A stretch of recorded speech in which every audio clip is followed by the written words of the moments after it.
Most aspiring data analysts are building the wrong portfolio projects. You spend hours building dashboards, polishing your portfolio, and still get ignored. Because hiring managers keep seeing the same old tutorial follow alongs, overused data sets, and copy and paste projects. So today I'm going to break down the 5 types of data analyst projects that will actually make companies take you seriously, why they work, and how to build them. So you can stop wasting time on projects that don't help and start building a portfolio that actually gets interviews. If you're a subscriber, welcome back. Now, if this is your first time here, I'm Kadisha, and 6 years ago, I was delivering pizzas and Amazon packages for $8 an hour. And today, I am running a community of over 80,000 current and aspiring data professionals, and I have helped thousands of other career changers break into data analytics without going back to school and wasting time and money on courses that just don't work. And if you're ever interested in working with me to land your first role in data analytics, click the link in the description. Now let's get into it. Okay, so before we get into the 5 project types, there's one distinction that you need to understand. There are projects for learning, and then there are projects for showcasing. A learning project is where you're practicing a tool, follow a tutorial,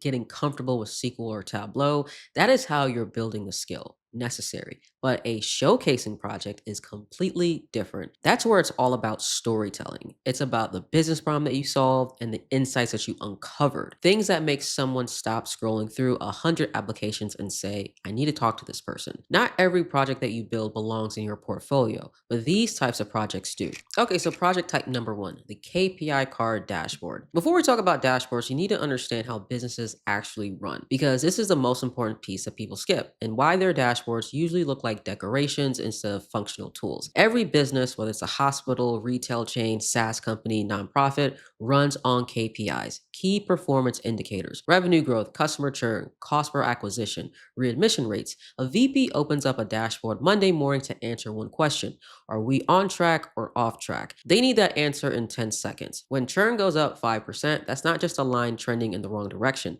That's also hundreds of thousands lost in revenue. When conversion rate drops from 4% to 3%, that can be the difference between hitting a quarterly target and explaining to leadership why you missed it. If your dashboard can't deliver that clarity very fast, it's just decoration. The market has shifted to reflect exactly this. 60% of hiring managers say business thinking has now become more important than ever in the last 5 years. And even 68% of chief data officers say their top priority is improving how analytics are actually used inside their organizations.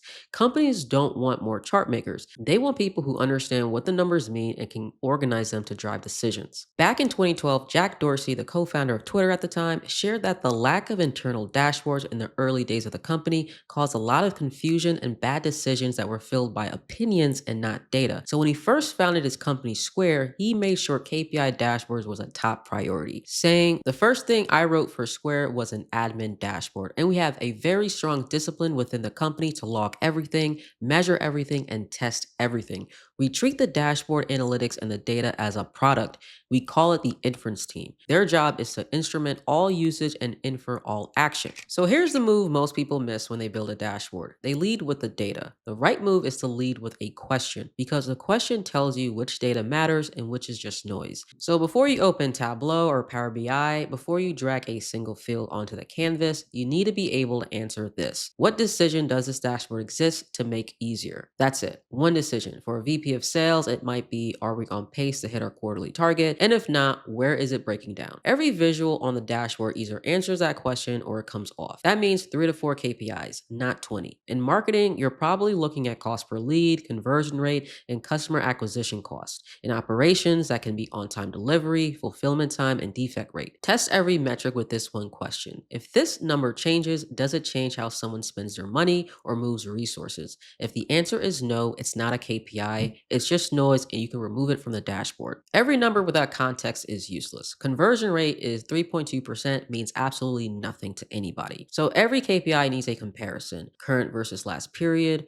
current versus industry standard. Pick the one that makes the most sense for your business situation. So here's what I want you to sit with. The supply of technically capable people is going up every single month. So the question isn't whether you can build a dashboard, it's whether you can build one that makes a decision easier. That one shift from displaying data to driving decision is what's separating the candidates who are getting filtered out at the resume screen and those who are getting calls. All right, so project type number two, the root cause analysis project. Now, this one is underrated and it might be the strongest thing you can put on a portfolio because it proves that you can think like an analyst and not just one who knows how to use tools. Every company has problems that they can't fully explain. Why did churn spike? Why are certain stores underperforming? Why did no-show rates jump 15% out of nowhere? And most analysts will tell you that churn went up, and the VP already knows that, but what they need is the why. What's driving it? Where is it concentrated? And getting to the why requires structured thinking, defining the problem, breaking it into components, testing hypotheses, and presenting a root cause with evidence. That sequence is a skill, and most people applying to data roles don't have it because they never built a project that required it. So, you want to start with a business problem that has real tension, not just analyze customer data, but why are customers leaving after the first 30 days? The more specific the problem, the stronger the project. And specificity signals that you understand how businesses actually think and make money and their challenges. Then you want to follow this flow. Define the problem and the metric that you're tracking, segment the data by time period, by customer type, geography, product line, then identify the anomaly. Where exactly is a problem concentrated? Investigate the drivers. What changed? Was there a pricing update, a product issue, a competitive move? Then present your finding, and this is where most people skip, what the business should do about it. Your deliverable is going to be 1 to 2 page write up that walks through the full story, problem, analysis, insight, and next step. Someone should be able to read it in 3 minutes and walk away knowing exactly what you found and why it matters. The salary gap between tool users and problem solvers is real. Tool users will just get assigned work, but problem solvers will get asked their opinion. And once you become the person a manager calls on to when something is broken and nobody knows why, your value stops being tied to just your job title. And then it becomes tied to what you can figure out. And that is someone that no one can easily replace. And this project is the first place that you can prove that you can operate at that level. Now, everything I just described about root cause analysis will get you 10 times more powerful when you add one thing to it. If you're a career changer, this next type of project is one that I'd build first. Quick pause. Now, if you want to land your first job in data analytics and avoid the lengthy mistakes that I did, click the link in the pinned comment where you can find the exact steps that my students use to land their job in data analytics without going back to school. All right, now let's get back to it. All right, so project type number three, the domain specific project. If you're a career changer, and I know a lot of you are watching this are, I need you to hear this clearly. Your biggest advantage is not going to be in learning more tools. It's about the industry knowledge that you already have. And most people are sitting on it without realizing how much it's worth. Think about what a healthcare company actually needs. Not just someone who knows how to build a Tableau dashboard, anyone can learn that. They need someone who understands patient flow, readmission metrics, staffing ratios, compliance language. An analyst with that context can contribute week one. An analyst who only knows the tools will need 3 months of ramp up period to understand what that KPI even means. Your background isn't baggage, it is your unfair advantage. A domain specific project is also how you can put it on display. So pick an industry that you're targeting or that you're coming from. Healthcare, build a healthcare project. Retail, build a retail project. Education, finance, HR, logistics, whatever your background is, build a project in that space. You already speak the language. The project is just an element that shows it. Then research actual problems that keep people up at night in that industry. Not service level stuff, but problems that are tied to the real money. Every industry has high value problems that data is constantly used to solve. Find that one in your space and build a project around it. When your project is tethered to a problem at that scale, you're not just a student showing a project, you are an analyst showing what you can do on day one. And today, over 70% of job postings now prefer domain experts over general. A generalist can always learn another tool, but they cannot replicate years of industry fluency. That gap only widens the longer that you stay in your domain. And this project isn't just a faster path to the job offer, it is part of the foundation of a career that gets harder to compete with over time. But domain knowledge alone won't just close the deal. You have to have the right industry. You can have the right industry context, the right data, and the right analysis, and still not get the offer if you can't translate it for the person making the decision. Okay, so project type number four, the consulting style recommendation project. This is where most people will leave money on the table, literally. A lot of aspiring analysts can do all the technical work, but very few can translate it into a recommendation that non-technical people can act on. And that gap can be a difference of 55K to 100K. In most companies, the analyst isn't the decision maker. Your job is just to make the decision maker's job easier. That means taking your analysis and translating it into plain language.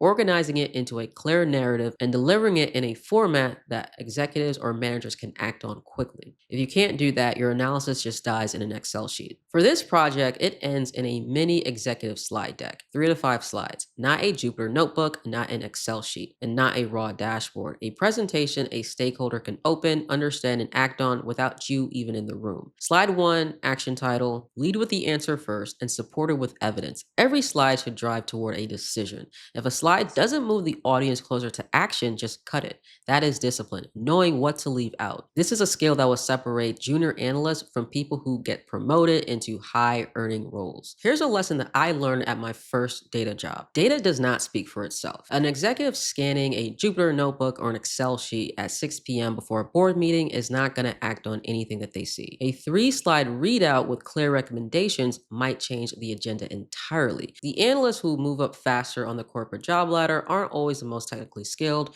They're the ones who understand that the analysis is just the input, but the decision is the product. So when your portfolio includes a consulting style slide deck with clear recommendations, you're not just showing technical ability, you are showing one thing most technical capable people never develop. And that moves you from individual contributor to the person who influences what the business does next. Everything that we've talked about so far assumes that you have a data set to work with, but this last project type removes that assumption entirely. And it's one that kills the "I have no experience" excuse for good. All right, so project type number 5, the real world consulting project. Okay, so here's an honest truth. The reason that most people don't have experience isn't because no one will hire them, it's because they're waiting for someone to give it to them. Experience isn't something that has to happen for you anymore. It's something that you can go and create right now. There are thousands of local nonprofits and small businesses, and even small to mid-sized content creators online sitting with data that they do not know how to use, and they will let you work with it if you just ask. So what I want you to do is pick 10 maybe small to mid-sized organizations, nonprofits, local businesses, whatever, and offer 30 days of free analytical consulting support. Out of those 10 outreach messages, at least one's going to say yes. They need help and no one else is offering it. Scope it tight. One question, 2 to 4 weeks.